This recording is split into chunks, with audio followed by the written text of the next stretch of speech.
친구들 안녕! 오늘 예배에 나오신 여러분들 모두 환영하고 축복합니다. 온라인 예배 가운데 함께 하면서 우리가 예배 드리는 자리에서 함께 찬양하며 주님 앞에 나아갈 때 주님의 힘을 구하고 주님의 능력을 구하는 사순절 기간에 예배가 되시길 여러분들 모두 소망하고 축복하겠습니다. 우리 다 같이 주님의 힘을 구하며 찬양하며 나아가도록 하겠습니다.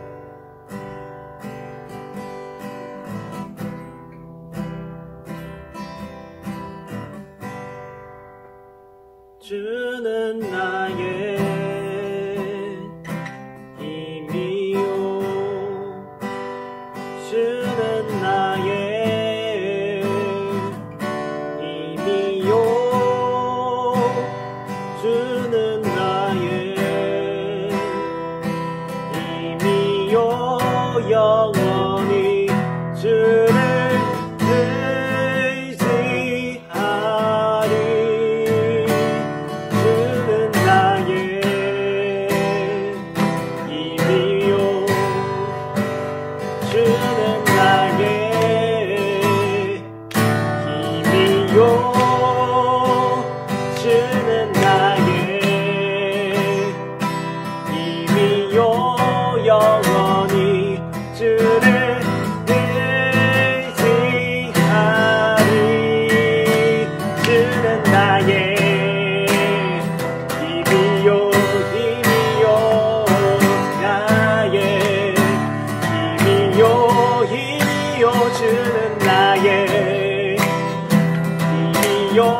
영원히 주를 의지하리 주는 나의 힘이요 주는 나의 힘이요 주는 나의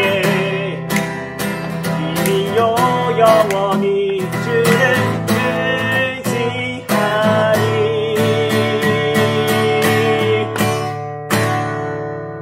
영원히 하늘 위에 주님 앞에 내가 살아간 세상에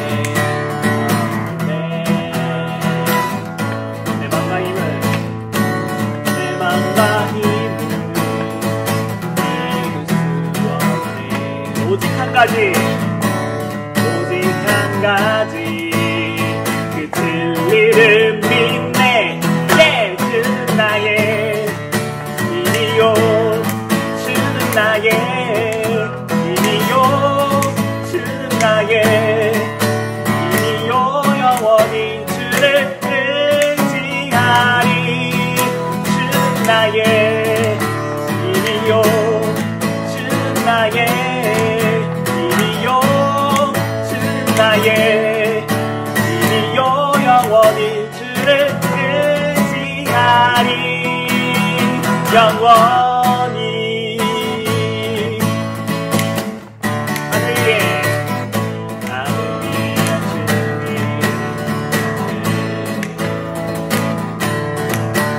내가 살아간 세상에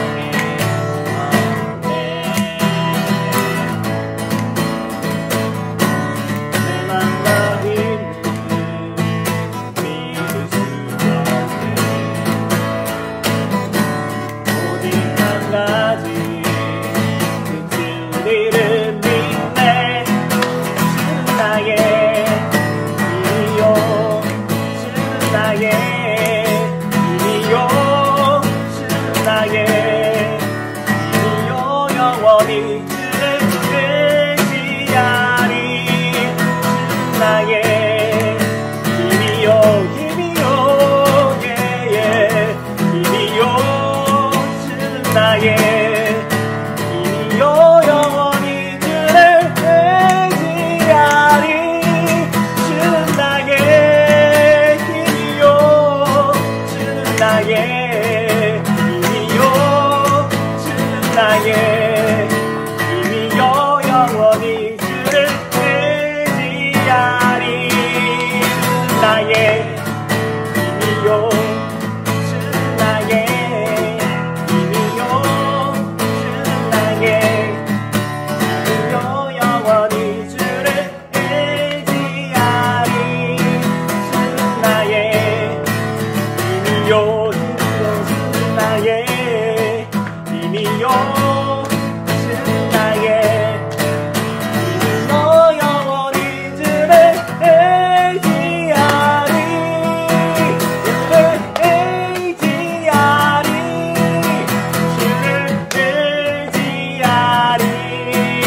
주님의 이름을, 거룩하신 그 주님을 우리가 함께 찬양하며 나아가기 원합니다. 그 이름을 높여드리며 우리가 함께 고백하며 주님 앞에 우리의 죄를 흠없게 완전하게 해달라고 고백하며 나아가겠습니다.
이렇게 같이 기도하기 원합니다.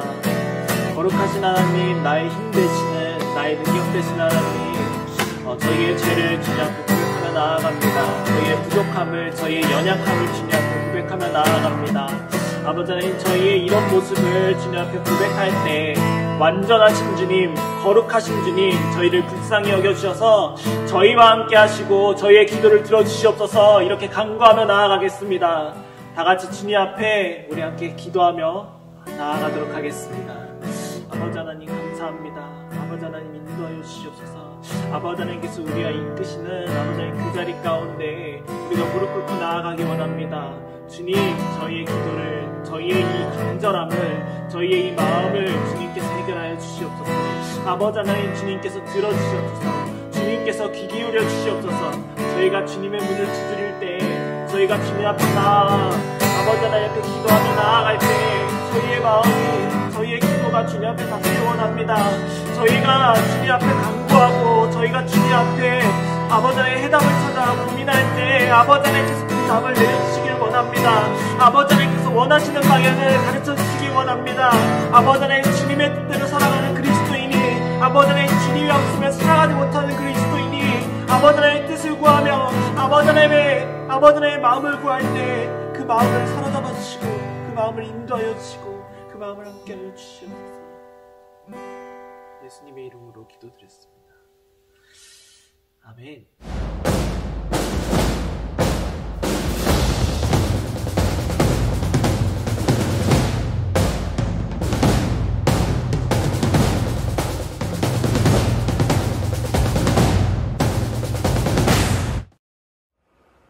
친구들 안녕. 오늘도 예배 가운데 나오신 여러분을 진심으로 환영합니다. 지금은 사순절입니다. 여러분, 사순절 말씀과 함께하는 시간으로서 잘 지내고 계신가요? 여러분에게 나눠드렸던 그 말씀 필사표 얼마나 잘 활용하고 계신가요? 여러분 삶 가운데서 매일매일 하나님의 말씀과 더 가까워지는 사순절이 되었으면 좋겠습니다. 오늘은 사순절 두 번째 주일입니다. 지난주에는 우리가 죄에 대해서 묵상하는 시간을 가졌었습니다. 여러분 기억나시나요? 우리가 어떤 존재인지 생각해보고 또 우리가 가치 있고 의미 있으려면 하나님과의 관계가 너무나도 중요하다는 것을 생각해보고 나눠보는 시간이었습니다. 우리는 흙과 같이 죄로, 흙과 먼지와 같은 죄로 만들어진 존재였고 죄와 같은 존재였습니다.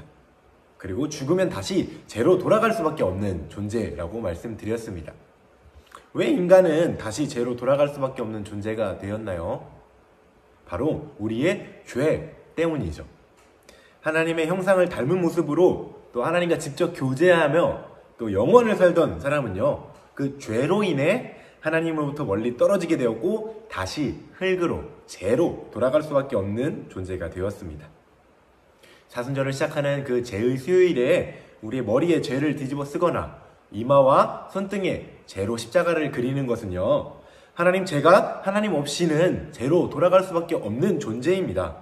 하나님, 제가 회개하며 나아갑니다. 저를 긍휼히 여겨주세요. 이런 고백이 담겨 있는 것이라고 말씀드렸습니다.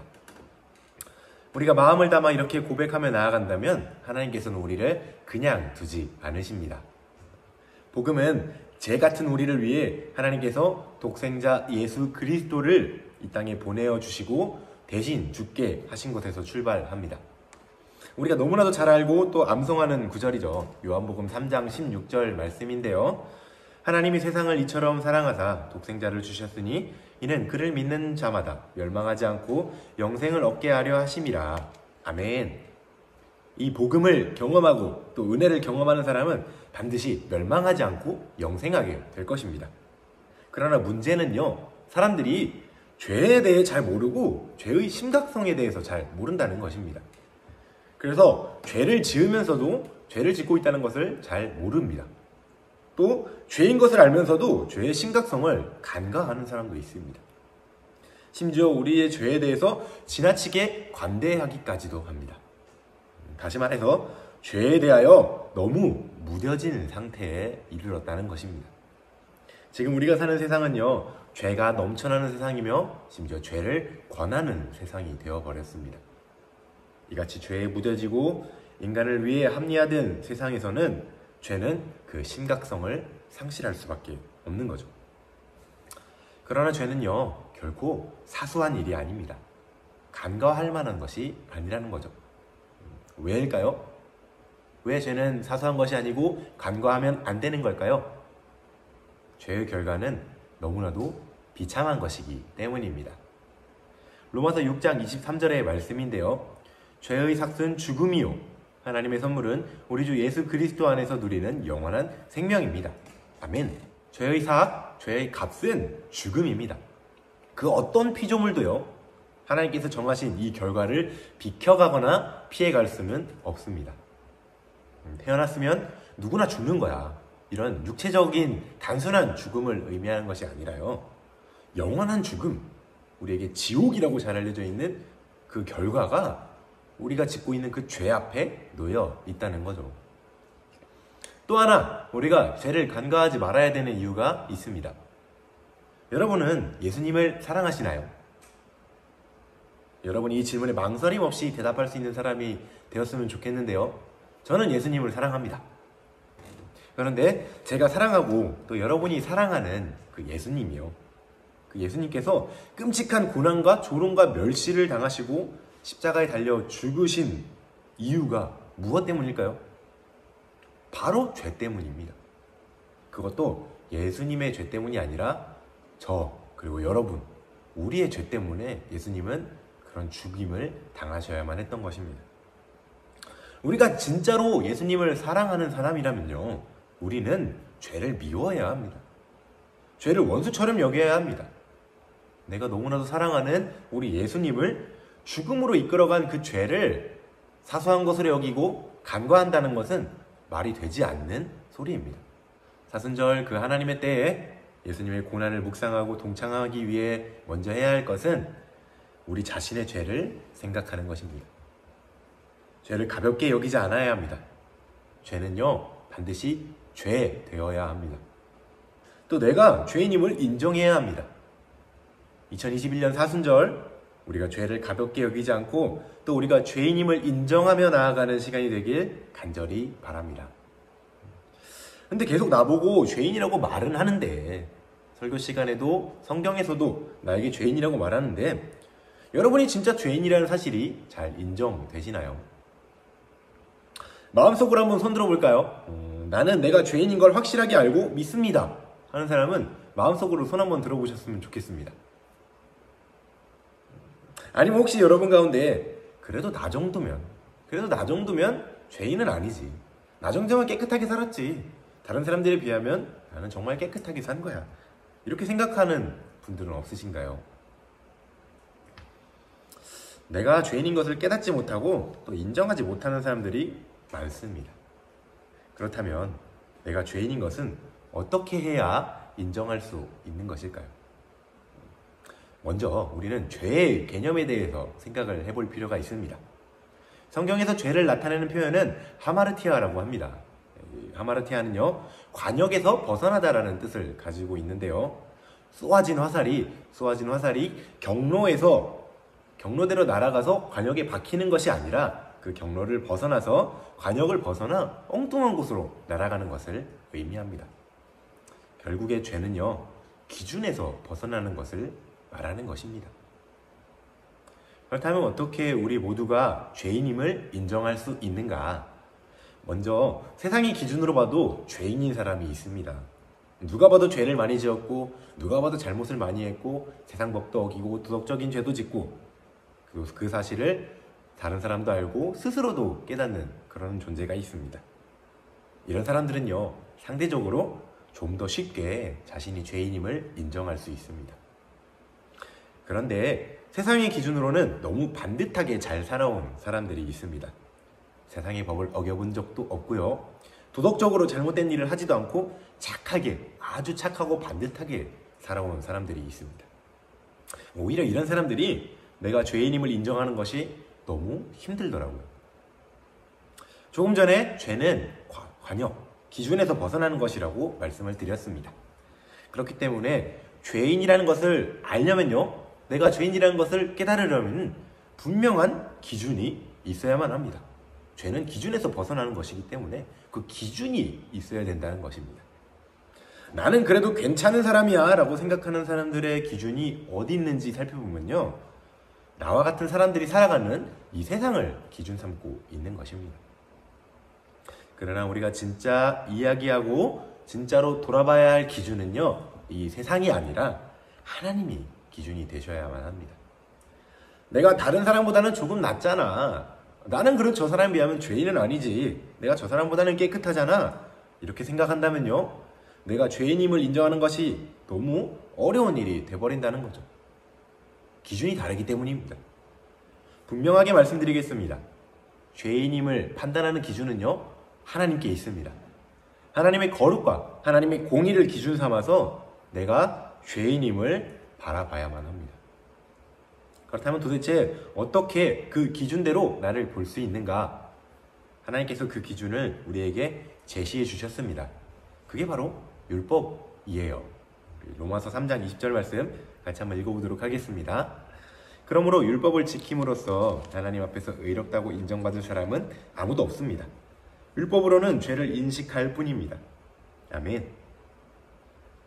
하나님께서 우리에게 주신 율법의 목적은요, 우리의 죄를 깨닫게 하고 우리가 죄인임을 깨닫게 하는 것입니다. 물론 이 말씀 구절이 밝히고 있듯이 율법을 하나하나 지켜나가는 것이 우리를 의롭게 하지는 못합니다. 그렇다고 율법을 무시해도 되느냐? 안 지켜도 되느냐? 그건 아니라는 거죠. 율법을 지키려 애쓰고 노력하되 스스로 의롭게 되려고 율법을 지키는 것이 아니라 내가 얼마나 죄인인지를 깨달으려고 율법을 지켜나가야 한다는 것입니다. 여러분이 율법을 지키려고 진짜로 노력해 보신다면 금방 내가 죄인이라는 사실을 인정할 수밖에 없게 될 것입니다. 예를 한번 들어볼까요? 예수님께서 간음하지 말라고 말씀하셨습니다. 간음하는 것은 성경에서 말하는 분명한 죄입니다. 그래서 우리는 간음을 하지 않습니다. 그럼 우리는 율법을 지킨 건가요? 깨끗한 의인인가요? 예수님께서 분명하게 말씀하십니다. 마태복음 5장 27절에서 28절 말씀입니다. 간음하지 말아라 하고 이른 것은 너희가 들었다. 그러나 나는 너희에게 말한다. 여자를 보고 음욕을 품는 사람은 누구나 이미 마음으로 그 여자와 간음한 것이다. 아멘. 마음으로 음욕을 품는 사람은 이미 간음한 것이라고 예수님은 분명하게 말씀하셨습니다. 마음으로 짓는 죄로부터 자유한 사람이 과연 어디 있을까요? 또 예수님은 오른밤을 맞으면 왼밤도 돌려대라고 말씀하십니다. 그것을 마음으로부터 따를 수 있는 사람이 도대체 어디 있겠습니까? 우리가 율법을 지키려고 노력하면 노력할수록 우리가 진짜 죄인이었다는 것을 금방 알 수 있게 될 것입니다.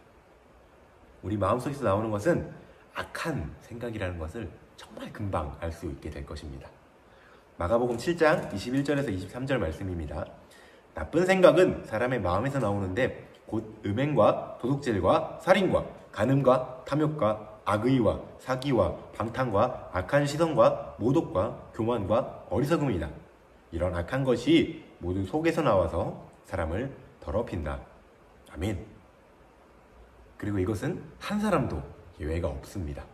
로마서 3장 23절 말씀인데요. 모든 사람이 죄를 범하였으므로 하나님의 영광에 이르지 못합니다. 아멘. 말씀이 분명하게 기록하고 있듯이 모든 사람이 죄를 범하였습니다. 사랑하는 여러분, 우리가 죄인이라는 사실을 분명하게 인정해야만 합니다. 인정함으로 하루라도 빨리, 한 시간이라도 빨리 하나님 앞으로 나아가야만 합니다. 그런데 우리는 이 죄를 그냥 방치합니다. 그 결과로 어느 날 죄가 장성한 모습으로 우리 앞에 나타나게 될 것입니다. 여러분의 신발 속에 작은 돌 알맹이가 하나가 들어갔다고 생각을 해봤으면 좋겠습니다. 당장 무슨 큰일이 나지는 않습니다. 어느 정도 걸을 수 있고요. 심지어는 달릴 수도 있을 것입니다. 그런데 신발 속에서 그 돌을 빼지 않고 계속 걷는다고 생각을 한번 해봤으면 좋겠습니다. 처음엔 조금 불편할 뿐이죠. 군대에서는요, 전투화를 신고 아주 오랜 시간 동안 걸어야 될 때가 있습니다.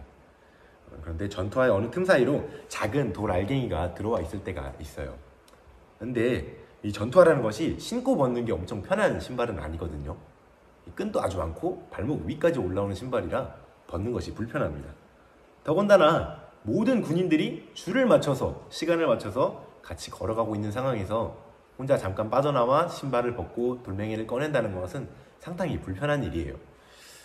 그래서 그 신발에서 돌을 빼지 않고 처음에는 그냥 크게 불편하지 않으니까 그냥 돌알맹이를 발 밑에 두고 걸어갑니다. 그러다 보면 점점 불편함이 커지고 몇 시간이 지나지 않아서 아주 큰 통증을 가져오게 됩니다. 만약 그대로 그 돌을 빼지 않는다면 통증으로 인해 걷는 것이 너무 힘든 지경까지 오게 됩니다. 사소하게 여긴 그 작은 돌알맹이가요, 처음에는 그냥 조금 불편할 뿐이었던, 어쩌면 인식되지 않았을 정도로 사소하게 여긴 작은 돌알맹이가 큰 고통으로 변한 겁니다. 비유하자면 작은 돌알갱이 같이 느껴져서 사소하게 여긴 죄가 자라난다면, 시간이 지나 자라난다면 죽음이라는 엄청난 결과를 낳게 된다는 것입니다. 야고보서 1장 15절의 말씀인데요, 욕심이 잉태하면 죄를 낳고 죄가 자라면 죽음을 낳습니다. 아멘. 우리는 이 죄를 대단히 위험한 것으로 여겨야만 합니다. 아무리 작고 사소한 죄일지라도 방치해 둔다면요, 어느 날 도저히 돌이킬 수 없는 결과를 낳게 될 것입니다. 아무리 작고 사소한 마음의 죄일지라도 우리는 경계를 해야 합니다. 미워해야 합니다. 그리고 버리고 멀리해야 합니다. 사도 바울은요, 죄의 현상인 악을 멀리하라고 분명하게 경고합니다. 오늘 본문 말씀입니다. 데살로니가 전서 5장 22절 말씀입니다. 여러 가지 모양의 악을 멀리 하십시오. 아멘. 우린 여러 가지 모양의 악을 멀리해야 합니다. 개역개정으로 말한다면요, 악은 어떤 모양이라도 버려야 합니다. 사소한 것이라고 그냥 둬서는 안 됩니다. 어떤 것일지라도 버리고 멀리해야 하는 것이 죄이고 악이라는 것입니다. 죄를 어떻게 멀리할 수 있을까요? 신발 속에 들어간 돌알맹이를 해결하는 방법은 아주 간단합니다. 신발을 잠시 벗고 신발에서 그 돌을 꺼내 버리면 되는 거죠. 죄도 그렇게 우리 삶에서 간단하게 꺼내어 버릴 수 있으면 참 좋을 것 같습니다. 우리는 죄를 버리기 위해 노력해야 합니다. 애써야 합니다. 내 삶에서 신발에서 돌을 버리듯이 내 삶에서 죄를 꺼내서 버리듯이 우리는 행동을 조심하고 또 마음을 지키기 위해 매 순간 돌아보고 지켜나가야만 합니다. 겨울 영성훈련 주간에 우리는 유혹을 버리는 활동을 함께 했었습니다. 여러분 기억나시나요? 그러나 사실 죄는, 유혹은 그렇게 우리 삶에서 쉽게 버려지는 것이 아닙니다. 쉽게 떠나가는 것이 아닙니다. 우리가 아무리 그 순간 그 죄를 버렸다고 해도 쉽게 우리 삶에서 떠나가지는 않습니다. 우리는 죄를 멀리하고 싶어하고 또 그러기 위해서 많은 노력과 시간을 쏟지만 실상은요, 일상 가운데서 수많은 죄의 유혹에 넘어지고 또 흔들리고 맙니다. 우리가 멀리하고자 하는 죄, 그 죄를 안 짓기 위해서만 노력하기 때문입니다. 다시 말해서 우리의 삶에서 죄를 꺼내서 버리는 것에만 신경을 쓰지 그 자리에 다시 무언가를 채워넣는 것에 신경 쓰지 않기 때문이라는 것입니다. 예를 들어요, 누군가를 시기하고 미워하는 죄가 있습니다. 미워하지 않아야지, 저 친구 내가 시기하지 않아야지 라고 다짐하며 미워하는 마음을 자체를 없애는데 우리는 집중하고 노력합니다. 그러나 그게 생각처럼 잘 되던가요? 결심하고 다짐한 순간에는 그 친구를 미워하지 않고 시기하지 않으려 할 수 있습니다. 그러나 결과적으로 그게 정말 잘 되던가요? 죄를 어둠에 비유해 볼게요. 어둠은 어떻게 존재하는 걸까요? 어둠이라는 것은요, 상대적인 개념입니다. 빛의 부재로부터 오는 것입니다. 빛이 없는 자리가 어둡습니다. 그렇기 때문에 빛이 밝아지면 어둠은 어떻게 되죠? 빛이 밝혀진 자리에 어둠은 물러가게 되어 있습니다. 우린 여기서 힌트를 얻을 수 있어요. 어둠을 물러가게 하려고 한다면 우리는 빛을 밝혀야 합니다. 어둠을 물러가게 하려면 촛불이든 형광등이든 햇볕이든 빛을 비춰야만 한다는 것입니다. 이런 관점으로 본다면 죄의 영역이, 죄의 어둠이 우리 삶에서 깊이 다가올 때 우리는 우리 삶에서 빛의 부재를 점검해야 한다는 것입니다. 그 죄를 멀리하고 버리기 위해서는 죄를 짓지 않으려는 노력, 버리려는 노력뿐만 아니라 그 비워내는 노력뿐만 아니라 빛으로 그 자리를 채우는 것이 필요하다는 것입니다. 죄라는 어둠을 떠나가게 할 빛이 무엇일까요? 우리는요, 모두 잘 알고 있습니다. 우리에게 빛은요, 주님의 말씀입니다. 시편 119편 105절의 말씀입니다.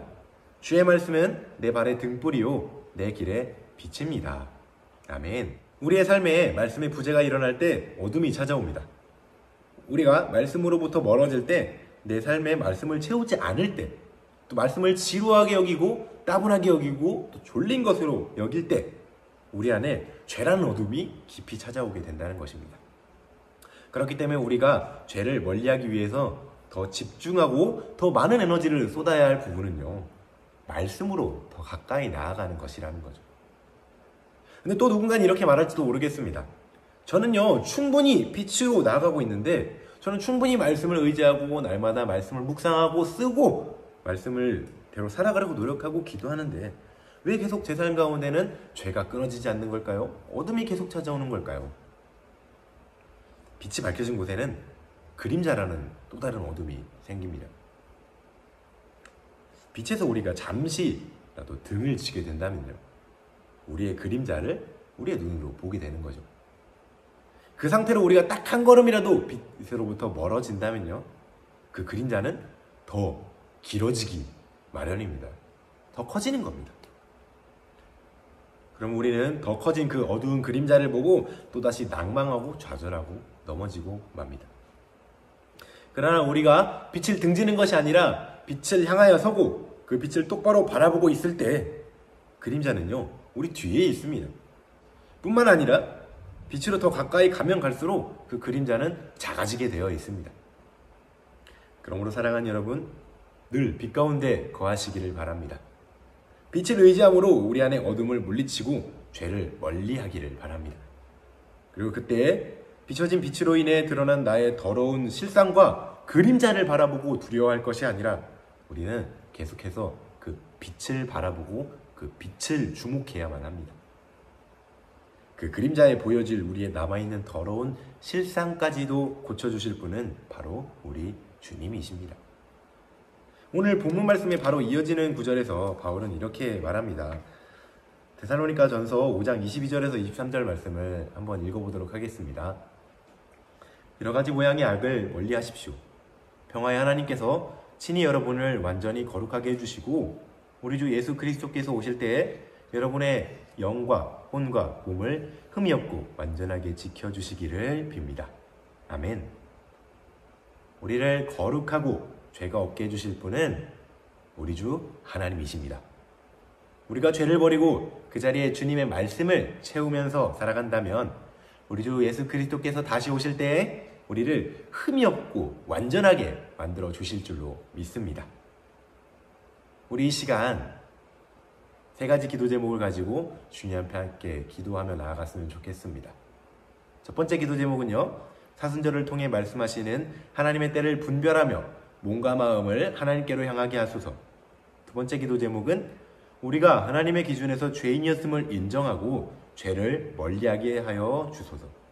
세 번째 기도 제목은 우리의 삶에서 죄를 비워낸 자리에 주의 말씀의 빛을 채우셔서 어둠이 다시 틈타지 못하게 하소서. 이 시간 이 세 가지 기도 제목을 가지고 주님 앞에 함께 기도하며 나아가겠습니다. 기도하겠습니다.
사순절 두 번째 주일 예배를 주님 앞에 드립니다. 이 사순절 기간을 통하여 말씀하시는 하나님의 때를 분별하게 하시고 우리의 몸과 마음을 하나님께로 더 가까이 향하게 하여 주시옵소서. 오늘은 죄에 대해서 묵상했습니다. 어쩌면 우리는 죄를 권하는 세상 속에서 죄를 가볍게 여겼는지도 모르겠습니다. 내가 죄인임을 인정하지 않고 살았는지도 모르겠습니다. 이 시간 하나님의 기준 앞에 섭니다. 우리의 죄를 보게 하시고 인정하게 하시고 그리하여 죄를 멀리하게 하여 주시옵소서. 또한 우리의 삶에서 죄를 비워낸 자리에 주님의 말씀의 빛을 채우셔서 다시 죄로 인해 넘어지지 않게 하시고 날마다 더 주님께 가까이 가게 하여 주시옵소서. 이 모든 말씀 사랑이 많으신 예수 그리스도의 이름으로 기도합니다. 아멘. 우리 이 시간 주기도문 하심으로 오늘의 예배를 마치도록 하겠습니다. 하늘에 계신 우리 아버지여, 이름이 거룩히 여김을 받으시오며 나라가 임하시오며 뜻이 하늘에서 이루어진 것 같이 땅에서도 이루어지이다. 오늘 우리에게 일용할 양식을 주시옵고 우리가 우리에게 죄 지은 자를 사하여 준 것 같이 우리 죄를 사하여 주시옵고 우리를 시험에 들게 하지 마시옵고 다만 악에서 구하시옵소서. 나라와 권세와 영광이 아버지께 영원히 있사옵나이다. 아멘.